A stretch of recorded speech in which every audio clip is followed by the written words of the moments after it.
한 해 동안 기도 많이 하시고 지나시기를 바랍니다. 오늘 읽은 말씀은 오늘 오전에도 같이 읽었죠. 그래서 오늘 저녁에 한 번 더 읽을 예정이라고 말씀을 드렸습니다. 근데 그 중에서 이제 오늘 저녁에 우리가 나누고자 하는 것은 그 23절입니다. 여러분 23절 다 같이 한 번 더 읽읍시다. 나사렛이란 동네에 가서 사니 이는 선지자로 하신 말씀에 나사렛 사람이라 칭하리라 하심을 이루려 함이로라. 아멘. 그래서 예수님은 애굽을 떠나셨어요. 그 애굽은 예수님이 계실 곳이 아니죠. 하나님의 아드님으로 메시아로 오신 그분이 하나님의 백성 가운데서 준비하시고 하나님의 백성들 가운데 메시아로 등장하셔야 되니까 저는 애굽을 떠나서 나사렛 예수로, 그래서 애굽의 예수님이 아니시고 나사렛 예수님이 되셨어요. 우리도 우리의 과거의 삶, 애굽의 삶을 떨쳐버리고 나사렛 사람이 되어야 된다 하는 내용을 오늘 오전에 우리 같이 나누었습니다. 그러면 예수님께서 나사렛에 오셔서 하신 일이 뭔가? 여러분 오늘 방금 읽은 23절 나사렛에 오셔서 하신 일이 뭡니까? 그거는 사셨다는 거예요. 사셨다. 그 끝에 보시면 나사렛에 가서 사니, 나사렛이란 동네에 가서 사니, 사시는 거예요. 여러분 이제 새해를 맞이한 우리가 올 한 해 동안 열심히 해야 될 게 뭐냐 하면은 사는 겁니다. 사는 거. 올 한 해를 부지런히 사시기 바라요. 사는 게 이제 우리가 해야 될 일이에요. 사는 거. 뭐 사는 거는 누구나 다 그냥 존재하면 저절로 사는 게 아닌가.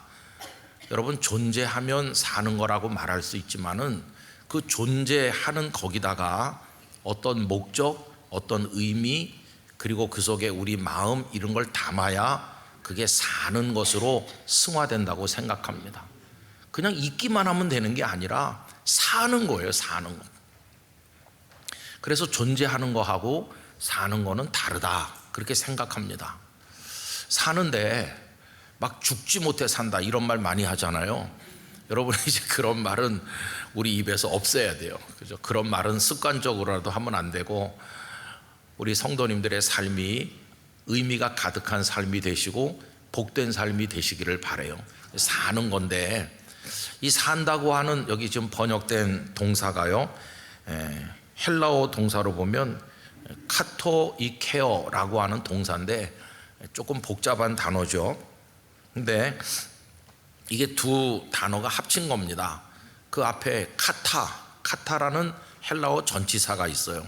그 전치사에다가 오이케오라는 말이 더해져 가지고 이 단어가 된 거예요. 근데 오이케오는 그냥 단순히 산다 그런 뜻인데 카타가 앞에 붙으면은 좀 의미가 달라지는 거죠. 이 카타라고 하는 전치사는 여러 가지 의미로 많이 쓰이는데 그 중에 중요한 것이 어디에 깊이 소속되는 거예요. 그 앞에 카타가 붙으면 어떤 장소, 어떤 대상에 이렇게 연결돼 가지고 거기 소속되는 의미가 강조됩니다.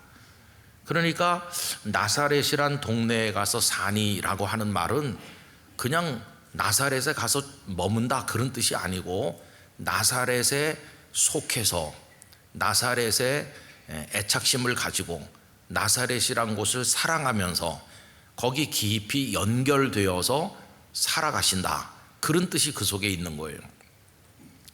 그러니까 이거는 그냥 이렇게 일시적으로 잠깐 있다가 이렇게 지나가는 게 아닙니다. 거기 속한다고 하는 것은 지속성을 나타내는 거죠. 계속 거기 있는 거예요. 그러니까 잠깐 만나고 헤어지는 게 아니라 함께 계속 살아가는 것과 같아요.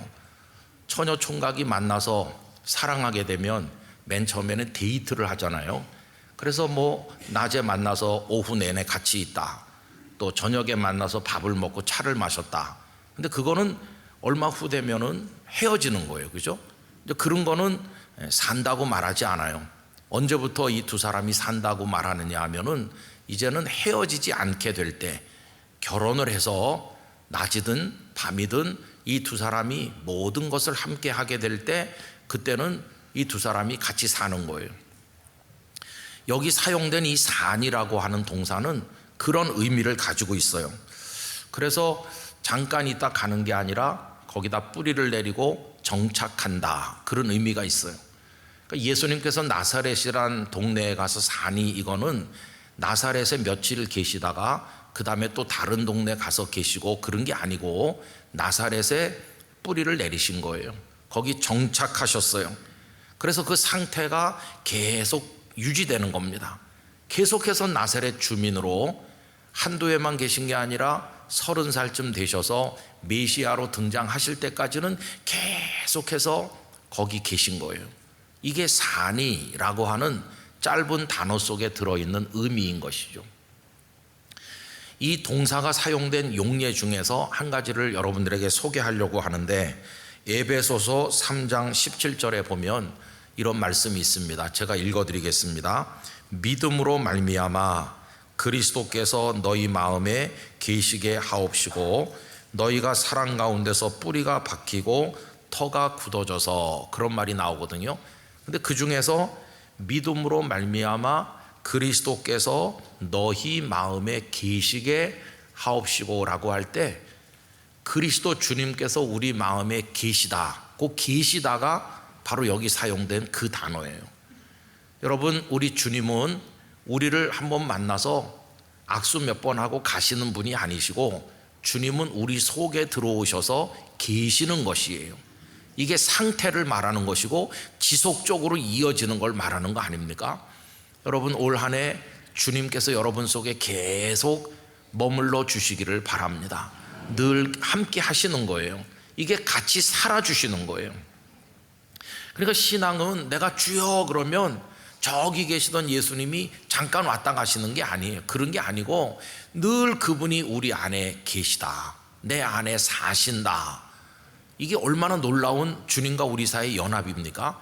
그러니까 여기 지금 나사렛이란 동네에 가서 산이라고 할 때 그 동사는 그런 뜻이다 하는 거를 우리들이 이해해야 됩니다. 아, 예수님은 나사렛에 가서 거기 뿌리 내리셨구나, 거기 정착하셨구나, 계속 거기 계시는구나, 거기에 마음을 두셨구나, 이렇게 해서 거기 머무셨구나, 이걸 알 수 있잖아요.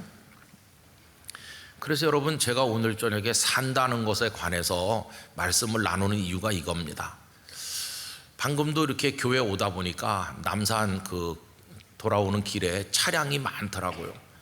오늘 새벽 기도 제가 나오는데 5시쯤 집에서 출발해서 오는데 새벽인데도 그 남산 순환도로에 차들이 굉장히 많더라고요. 아, 새벽에 사람들이 많이 나왔구나. 여러분, 왜 나왔을까요? 케이블카 타고 남산에 올라가서 해 뜨는 거 보려고 나오는 거예요. 뭐 그 해나 다 같은 해인데도 오늘은 무슨 이벤트 같이 생각해가지고 케이블카 타고 다 새벽에 올라가려고 그 케이블카 타는 곳 주변에 차가 막 굉장히 복잡하더라고요. 근데 오늘은 1월 1일이니까 좀 특별한 날이잖아요. 세배도 하고 오늘은 뭐 쉬는 날이고 오늘은 시작하는 날이고 사람들의 마음이 좀 들떠서 붕붕해요. 그럼 내일부터는 작년에도 나갔었던 그 지겨운 직장에 또 가야 되고 작년에도 갔던 그 일을 또 해야 되고, 아유, 그냥 했던 일을 또, 그러니까 내일부터는 진짜 사는 거예요. 오늘은 약간 들떠 있는 하루고 내일부터는 똑같은 일이 계속해서 1월, 2월, 3월, 4월 이어질 거예요. 그러다가 평상시와 좀 다른 때는 언제입니까? 명절이겠죠. 무슨 뭐 구정이 오거나 추석이 오면 그때는 여느 때와는 좀 다르니까 약간 들떠서 또 흥분해요. 그러나 365일을 다 들떠 있는 건 아니잖아요. 사실 1년을 채우기 위해서는 언제나 반복되는 일상, 때로는 짜증나고 권태스럽고 벗어나고 싶고 답답하기 짝이 없는 그런 일상을 계속 유지해 가다 보면은 이게 365일이 채워지는 거예요. 여러분, 어디엔가 내가 뿌리를 내리고 산다고 하는 것 속에는 그런 답답함과 고단함이 전제되어 있는 것입니다. 그걸 다 감당하면서 거기 머물러 있는 거, 이걸 산다고 이야기하는 거죠. 그래서 저는 올해 저도 그렇고 우리 성도님들도 그렇고 나사렛이란 동네에 가서 사신 예수님을 따라서 하나님께서 우리에게 살라고 주신 그 삶의 환경, 거기에 잘 뿌리내리고 거기서 우리가 해야 될 늘 반복적으로 했던 일을 잘 감당하면서 거기서 행복하시기를 간절히 바라는 것입니다. 여러분의 사는 것이 행복한 일이 되시길 바랍니다. 365일이 잔잔한 행복이 있는 하루하루가 되시기를 축원합니다. 사는 게 힘들어 가지고는 안 되는 거죠. 사는 게 행복이어야 돼요. 예수님은 나사렛에 가셔서 30살 될 때까지 거기 적어도 20 몇 년 동안을 머무셨는데 그 20 몇 년이 막 괴로운 하루하루, 못 견딘 하루하루, 빨리 탈출하고 싶은 하루하루였을까? 아니면은 늘 똑같은 일상이 반복되는 그 나사렛이란 작은 마을에서의 삶이 매일같이 하나님 아버지를 배움는 행복의 나날이었을까? 그 예수님의 나사렛의 삶, 그거를 우리가 배워야 되는 거죠. 그래서 여러분, 예수님은 그 당신의 삶의 환경에 마음을 두셨다 하는 것을 알 수 있어요. 우리가 한 군데 성경을 찾아봅시다. 이렇게 나사렛에서 사시던 예수님은 이사를 가셨거든요. 마태복음 4장으로 가셔서 4장 13절 말씀, 마태복음 4장 13절 다 같이 찾아서 읽어보겠습니다. 나사렛을 떠나 스불론과 납달리 지경 해변에 있는 가버나움에 가서 사시니, 여러분 거기도 사시니라는 단어가 나오죠. 아까 그 나사렛이란 동네에 가서 사신다는 것과 똑같은 단어예요. 똑같은 단어가 이번에는 어디에 쓰여지고 있냐면은 가버나움에 가서 사시니 하는데 정해져 있어요. 그러니까 예수님께서 나사렛에서 30살 되실 때까지 사시고 그 다음에 메시아로서 세상 앞에 당신을 드러낼 그 무렵쯤 됐을 때는 이사를 하셔서 가버나움으로 가셨어요. 가버나움에는 이미 베드로도 살고 있고 그런 곳인데 이제 한 동네의 주민이 되신 겁니다. 그런데 나사렛에서나 가버나움에서나 예수님의 모습은 똑같아요. 거기서 사신다는 거예요.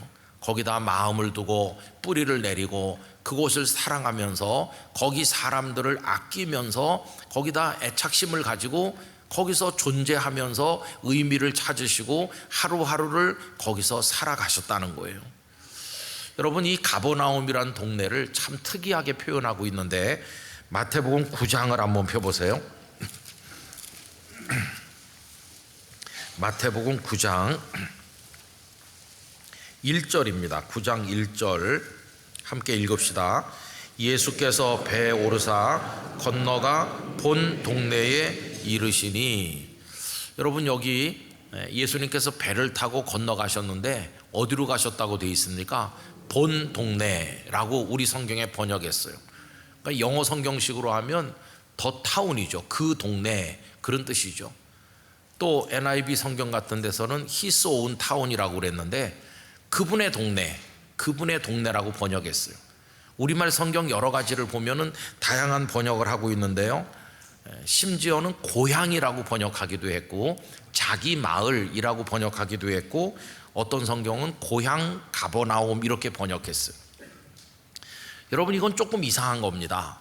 사실 이 가버나움은 예수님께서 어려서부터 사신 데가 아니거든요.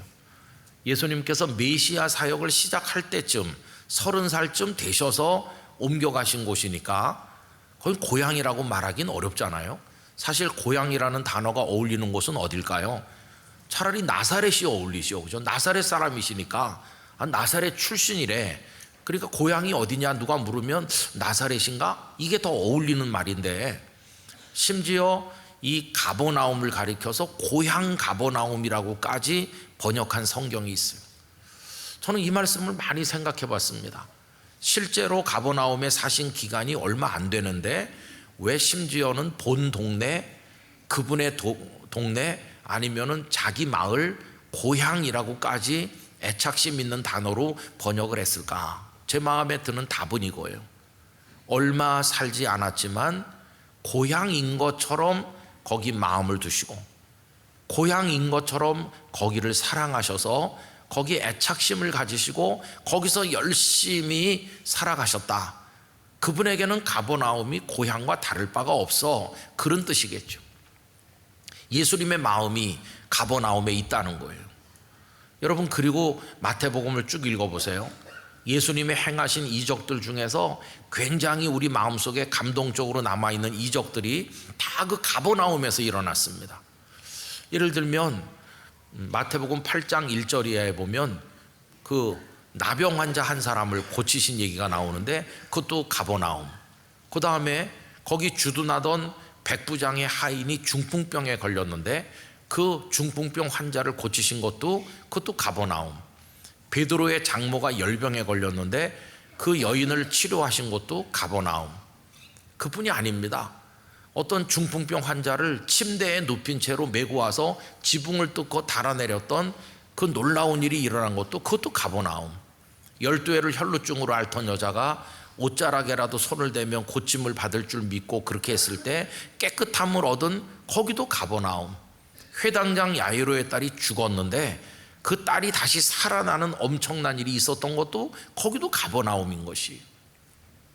예수님께서 얼마 오래 살지 않은 가버나움에 굉장히 마음을 두셨구나. 가버나움 사람들을 사랑하셨구나. 거기서 당신의 메시아의 능력을 많이 나타내셨구나. 한마디로 말하면 예수님 가버나움을 사랑하셨구나 하는 것을 느낄 수가 있는 것이죠. 이게 사는 거예요. 이게 사는 거. 여러분, 제가 오늘 저녁에 이 말씀을 같이 나누는 것은 우리들이 올 한 해 우리의 삶의 터전에서 365일을 살아야 되는데 여러분, 그 365일 여러분의 생활 터전을 사랑하시기를 바라기 때문입니다. 여러분의 가정 사랑하시기 바랍니다. 여러분과 함께 사는 가족을 사랑하시기를 바랍니다. 여러분에게 주신 일터를 올 한 해 동안 사랑하면서 살아가시기를 바랍니다. 이걸 우리가 잘 못하는 거예요. 이스라엘 백성들이 출애굽을 했는데 하나님께서 처음에는 놀라운 이적을 보였죠. 10가지 재앙이 임하고 홍해가 갈라지고 엄청난 일들이 있었잖아요. 그러나 그런 기적이 날마다 새롭게 갱신된 게 아니에요. 대부분의 날은 똑같았어요. 대부분의 광야 40년이 늘 반복이었는데 여기서 저기로 저기서 여기로 이동하면서 먹는 메뉴도 맨날 똑같았어요. 만나를 반복적으로 먹고 그들이 궁금할까 봐 메추라기를 가끔 보내셨는데 똑같았어요. 여러분, 우리가 집에서 사는 게 뭡니까? 여러분, 식사를 어떻게 하세요? 물론 1년에 어떤 때는 멋진 레스토랑에 가족들하고 가서 특별한 메뉴를 먹는 날도 있겠지만은 그러나 대부분은 집에서 밥을 먹는 거예요. 여러분, 집에서 식사하실 때 맨날 따끈따끈한 새밥에 새 반찬에 깔끔하게 차려서 드세요? 제가 안 가봤지만 다 알아요. 냉장고에서 반찬 남은 거 다시 꺼내가지고 그냥 먹을 건 그냥 먹고 데필 건 데피고 식은 밥 있으면 야 식은 밥 먹고 때우자 그러는 날도 있을 것이고 어쩌면 햇반에 큰 도움을 받을지도 모르고 거기다 라면 하나 보태서 때우는 시간도 있을 것이고 뭐 그렇게 한 끼 먹고 때우는 그런 마음을 가지시는 분도 많을 거예요. 그래도 바깥에 나오면 누가 어떻게 지나십니까? 그러면 잘 살고 있어요 그러시겠죠. 그렇게 사는 거예요. 뭐 그렇게 어떻게 그렇게 사는 줄 제가 알까요? 저도 그렇게 살고 있어요. 그러다가 가끔은 뭐 어떤 누굴 만나서 어떤 멋진 식당에 가기도 하지만은 거의 대부분은 다 그렇게 사는 거예요.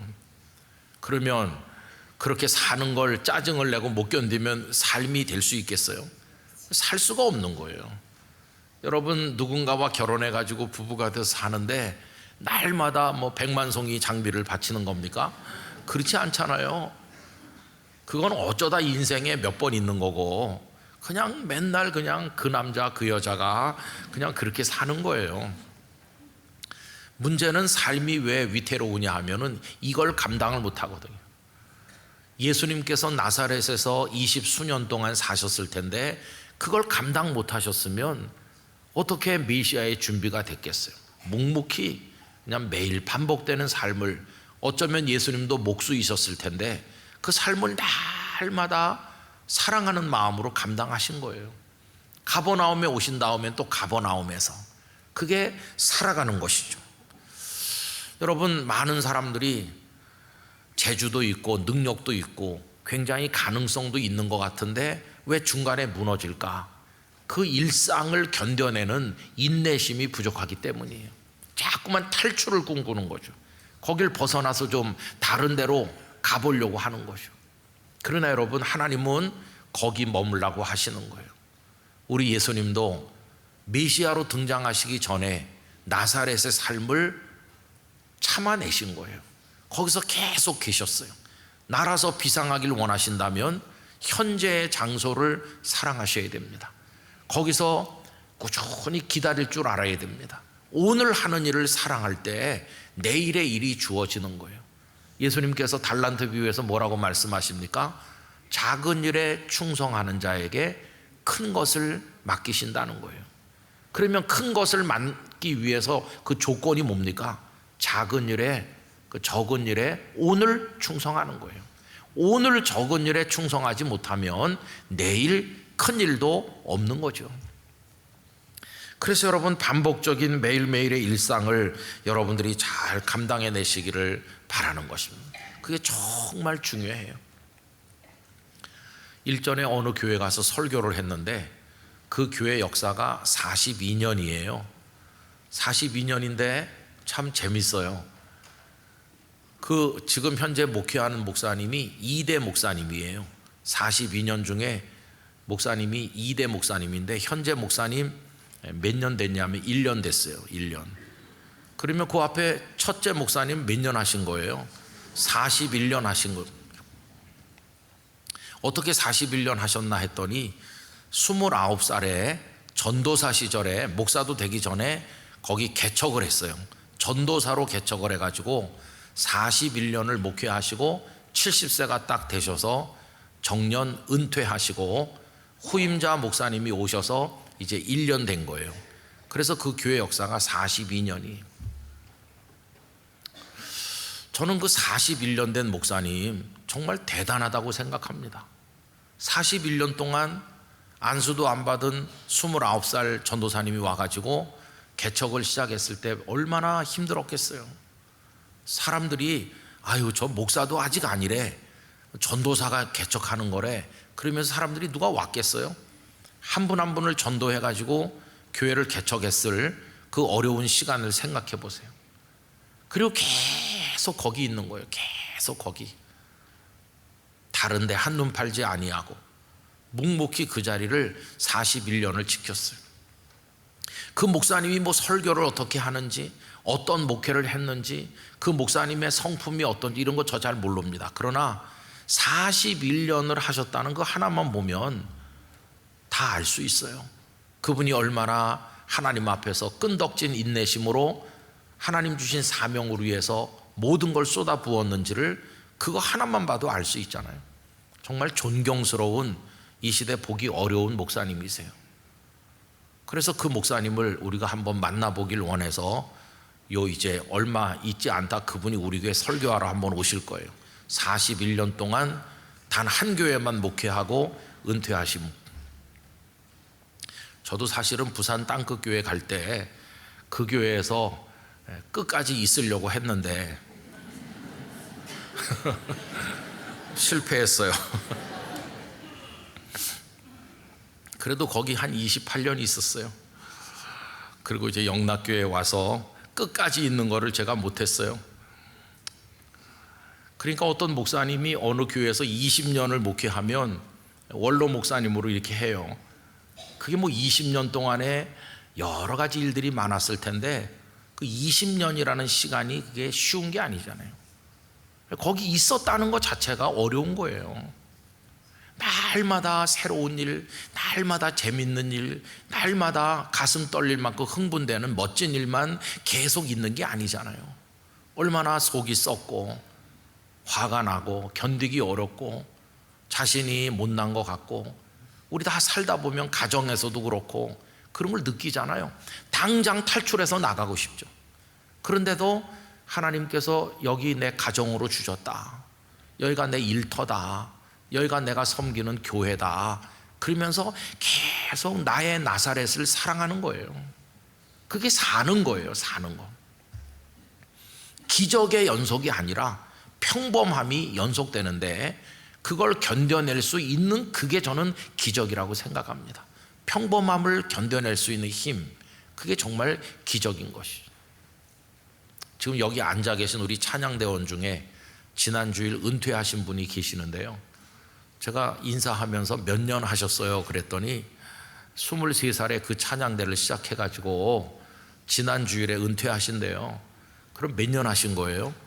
23세 찬양대원 시작해가지고 47년 하시고 은퇴하셔서 지금 여기 계신 거예요. 배단위 찬양대로. 야, 47년은 대단하잖아요. 23살부터 해가지고. 그게 사는 거예요. 여러분, 우리 영락교회에 소속돼서 이 나사렛, 영락교회가 우리의 지금 나사렛이라고도 할 수 있는데 여러분이 여기서 사시는 거예요. 그렇죠? 영락교회를 사랑하시기 바라요. 여기 사람들을 사랑하시기 바랍니다. 탈출을 꿈꾸지 마시고 그냥 여기 끝까지 계시기 바랍니다. 어디 가려고 하지 마시고, 가봤자 별거 없거든요. 그냥 여기 계속 있으면서 하나님의 때가 올 때까지는 여기를 지키는 거예요. 창세기 16장에 보면 아브라함이 하나님을 끝까지 기다리지 못하고 사라랑 의논해가지고 몸종 하갈을 들여서 아들을 얻으려고 했죠. 하갈이 임신을 했어요. 그랬더니 여주인을 무시하는 마음이 생겨가지고 사라에게 미움을 받다 쫓겨나요. 그래서 배가 부른 상태로 들판을 배회하는데 하나님 앞에 목 놓아 우니까 하나님께서 하갈을 만나 주셨어요. 근데 참 그 하나님의 처방이 독특합니다. 하갈, 너 사라에게 많이 학대당했구나. 내가 너를 피할 곳을 준비했으니 거기 가서 잘 지내거라 이러실 것 같은데 하나님의 처방이 뭐였습니까? 사라에게로 돌아가라는 거예요. 사라에게로 돌아가서 너의 주인에게 복종해라. 거길 못 견뎌서 탈출했는데 하나님이 내려주신 처방은 돌아가서 복종하고 거기 있으라는 거예요.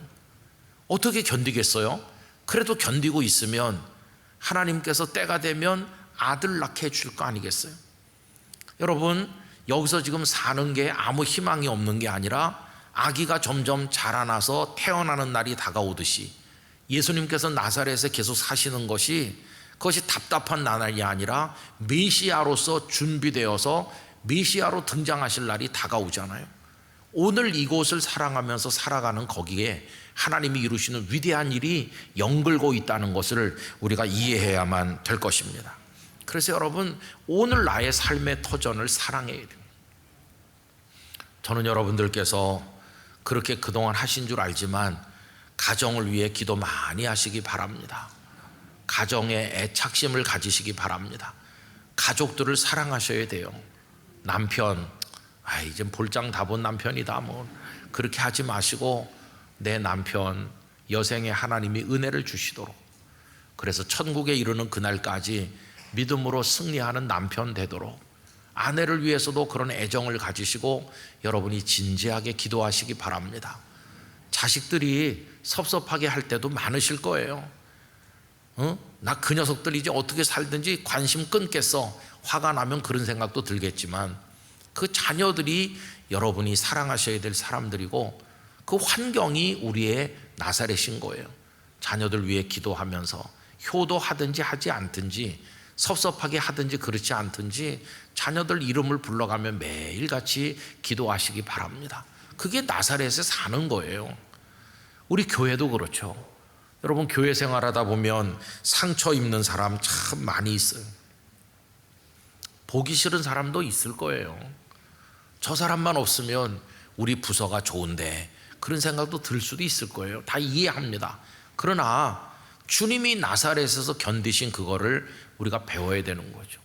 2025년이라고 달라지는 건 아무것도 없습니다. 그걸 견디는 거죠. 저는 요즘에 여러분들하고 같은 마음이겠지만 참 대한민국이라는 환경에 대해서 실망도 많이 하고 또 마음에 화도 많이 나요. 도대체 우리나라는 왜 이런가? 그러다가 마지막에 답은 하나밖에 없는 거예요.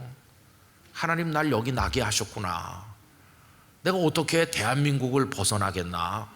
한국 사람인데 설령 다른 나라에 가서 산다고 거긴 문제가 없나요? 지구촌 자체가 죄로 인해서 어디나 다 고통과 답답함이 있는 거예요. 그래도 지금 우크라이나에 있지 않은 걸 감사하면서 그런 생각이 들더라고요. 지금 내 아들을 우크라이나에 전선에 내보내지 않게 된 것만 해도 우리 감사해야 되는 거다. 그리고 예배할 수 있는 것만 해도 감사한 거다. 이 말하면 견딜만 해. 충분하지. 그렇게 생각하면서 가끔씩 목사님들이 인내심이 부족한 분을 좀 봅니다. 목사님, 제가 이 교회 왔는데요, 못 견디겠어요. 그러면서 저한테 와서 어디 이렇지 않는 교회, 이렇게 답답하지 않은 교회 있으면 좀 소개 좀 해주면 안 됩니까? 제가 이제 목사님들을 이 교회 저 교회 좀 이렇게 하다 보니까 소개도 해드리고 그랬는데, 그래서 어떤 분들은 제가 무슨 교회 복덕방인 줄 알아요. 그래서 저한테 얘기해 놓으면 다 되나 그렇게 생각하는 분도 있는 것 같아요. 물론 제가 너무 안타까워서 이 목사님에게 맞는 목회자가 있으면 좋겠다 그렇게 생각하는 적도 있지만, 그러나 그런 분들 만나면 대부분은 이렇게 말합니다. 목사님, 지금 그 마음 가지고는 어디 가도 마찬가지예요. 나는 오히려 교회가 문제가 아니라 목사님이 너무 약하다고 생각합니다. 목사님이 거기서 견디는 법을 배워야 돼요. 거기를 사랑하게 해달라고 기도하세요. 사랑하게 해달라고. 대개 와서 하소연하는 분들이 어떤 특정인을 얘기해요. 뭐 장로님일 때도 있고 누구 때문에 도저히 여기는 안 된다고. 그럼 어떡하겠어요? 그래도 기도를 바꾸라고 얘기해요.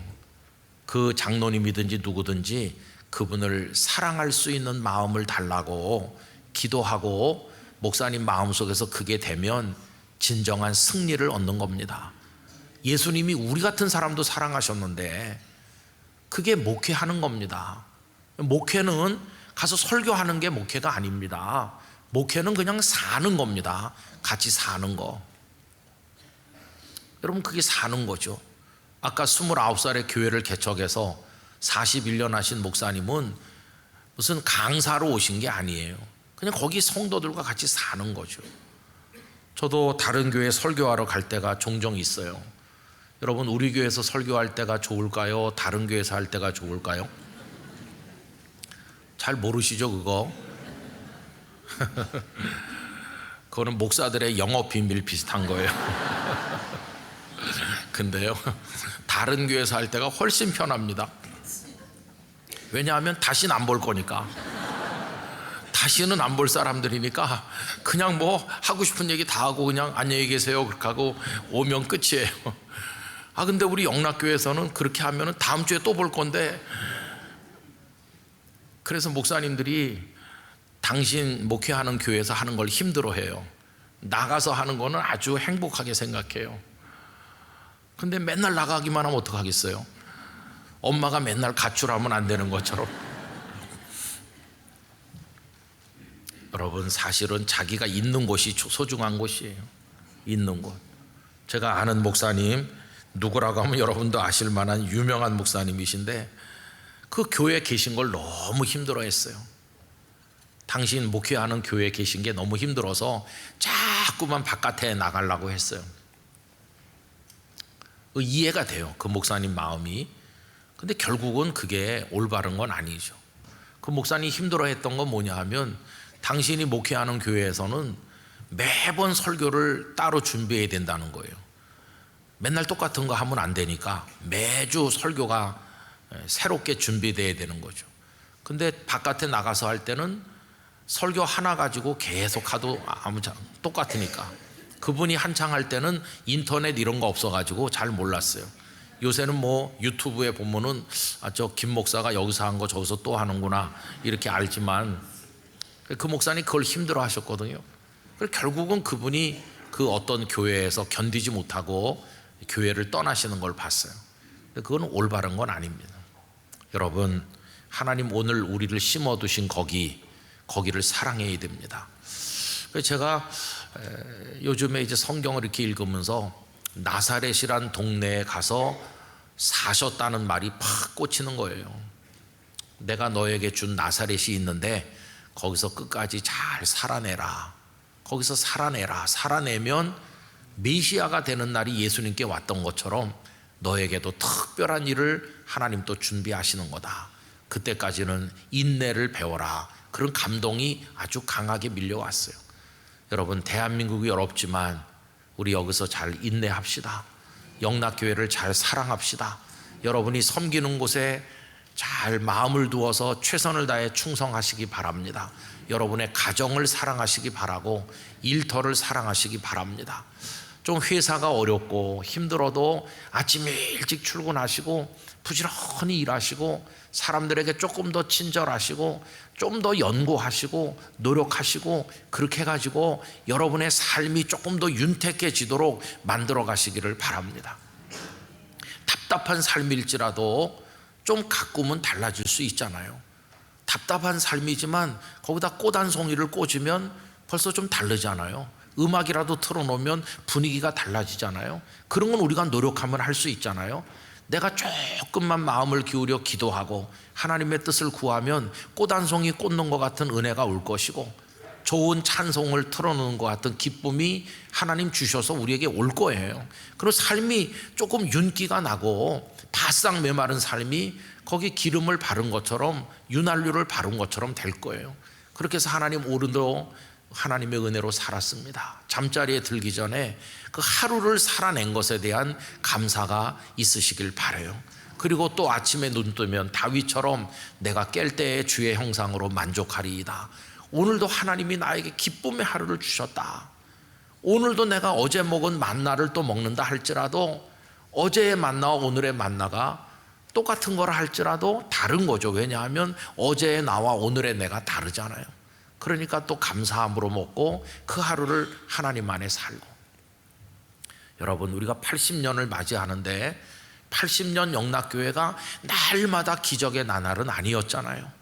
어려운 때도 있었고 힘든 때도 있었지만 우리 목회자들, 장로님들, 권사님들, 집사님들이 시종이 여일하게 그 먼 데서도 새벽까지 달려와 찬송하고 섬기고 봉사하고 안내하고 재직부서에서 최선을 다하고 그게 꾸준히 이어져 나가서 오늘 여기까지 온 것이에요. 위대한 100년은 저절로 맞이하는 게 아니라 오늘 하루에 승리하는 그게 쌓여가지고 100년을 맞이하게 될 것이에요. 여러분, 올 한 해를 우리가 그렇게 살아가게 되기를 바랍니다. 저도 말씀 산책을 이제 1년 동안 했는데 감사하게 하나님께서 저의 건강을 지켜주시고 하루도 펑크내지 않게 해주셔서 그래도 잘 감당할 수 있도록 매일같이 은혜를 주셨어요. 또 이제 새해를 맞이하면서 하나님 올해도 하루에 한두 절 말씀을 성도들과 나눌 건데 그게 권태스럽고 진보하지 않도록 매일같이 그 한 절을 통해 제 영혼을 적시어 주시고 우리 성도들의 마음에 위로가 되게 해주세요. 늘 반복되는 거지만 그런 마음으로 이제 하려고 합니다. 여러분들께서도 그런 마음으로 늘 365일을 채워가시면 올 한 해 마지막에 가서 결산할 때 우리 올해 잘 살았어. 여전히 나사렛이지만 그 나사렛이 우리에게 기쁨의 터전이 될 줄로 믿습니다. 그게 사는 것이에요. 그렇게 할 수 있는 사랑의 마음, 인내의 마음, 이겨낼 수 있는 마음, 그걸 기쁨으로 바꿔갈 수 있는 하나님의 능력 여러분들에게 임하시기를 간절히 축원합니다. 기도하겠습니다. 존귀하신 아버지 하나님, 감사와 찬송과 영광을 아버지께 올려드립니다. 오 하나님 아버지, 저희들이 신년 기도회로 1년의 문을 열고 있습니다. 오늘 저녁에는 나사렛에서 사는 것에 관하여 저희들이 생각하였습니다. 사는 것이 무엇인지를 알려주신 하나님, 반복적인 일이 이루어지고 때로는 권태롭고 때로는 힘들지만 저희의 나사렛을 사랑하게 하여 주시옵시고 지켜내게 하여 주시옵시고 하루하루 주님과 동행하게 하여 주시옵소서. 그렇게 할 수 있는 능력과 기쁨과 감사를 우리 성도들에게 허락하여 주시옵소서. 믿습니다. 예수님의 이름으로 기도하옵나이다. 아멘.